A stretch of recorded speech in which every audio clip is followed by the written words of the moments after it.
If you lay hands on today, you will be less dependent on tomorrow. While you delay, life speeds on by. Everything we have belongs to others. Time alone is ours. A man who was born 2,000 years ago said that, a Stoic philosopher named Seneca.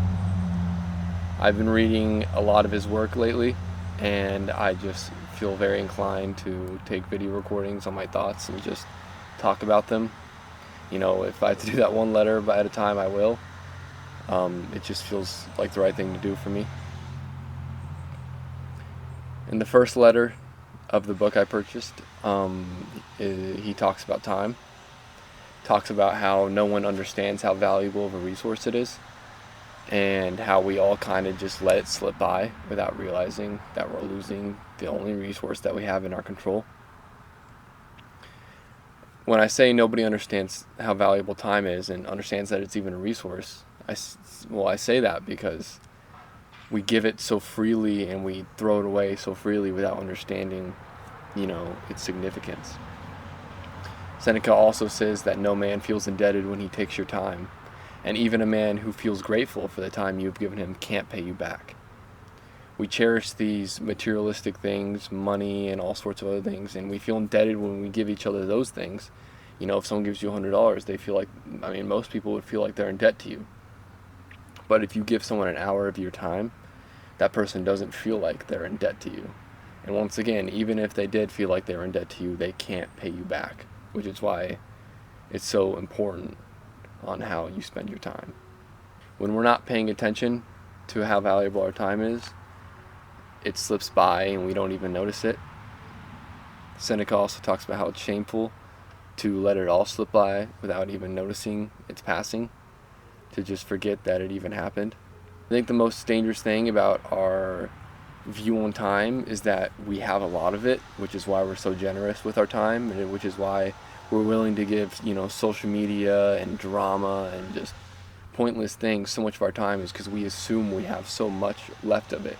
Especially young people my age, and I'm guilty of this as well. We just assume that we have this incredible vast amount of time ahead of us before death takes us, and that's just simply isn't true. We have no idea how much time we have left. We have a debit card with a certain amount of time on it, and we swipe that debit card every day. Each second is a swipe, and we have no idea how much is left in the bank account.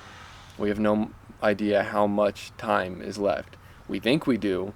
We assume that we have a huge amount of time left, but the reality of the situation, the reality of life, is that we have no idea how much time is left.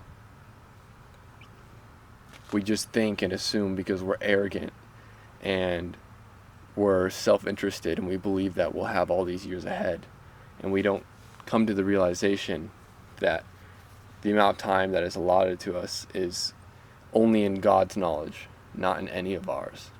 So when we let life slip by and we just give away our time so freely and generously and carelessly, it's quite disgraceful to our Creator and to nature, because we're given this precious, a short amount of time, and we should be very caring and thoughtful when we go about spending it because of that.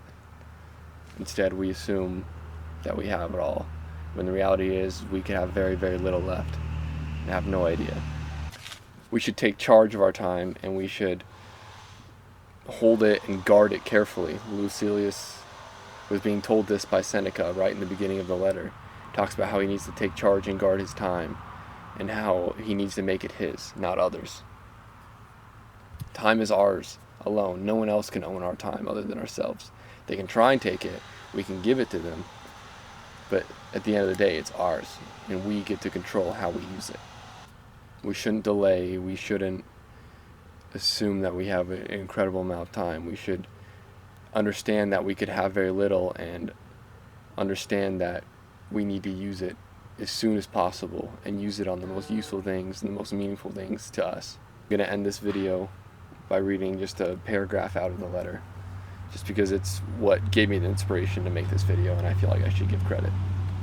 Do that, dear Lucilius, assert your own freedom. Gather and guard the time that until now was being taken from you, or was stolen from you, or that slipped away. Convince yourself that what I write is true. Some moments are snatched from us, some are filched, and some just vanish. But no loss is as shameful as the one that comes about through carelessness. Take a close look and you will see that when we are not doing well, most of life slips away from us. When we are inactive, much of it. But when we are inattentive, we miss it all. Can you show me even one person who sets a price on his time, who knows the worth of a day, who realizes that every day is a day when he is dying? In fact, we are wrong to think that death lies ahead. Much of it has passed us by already, for all our past life is in the grip of death.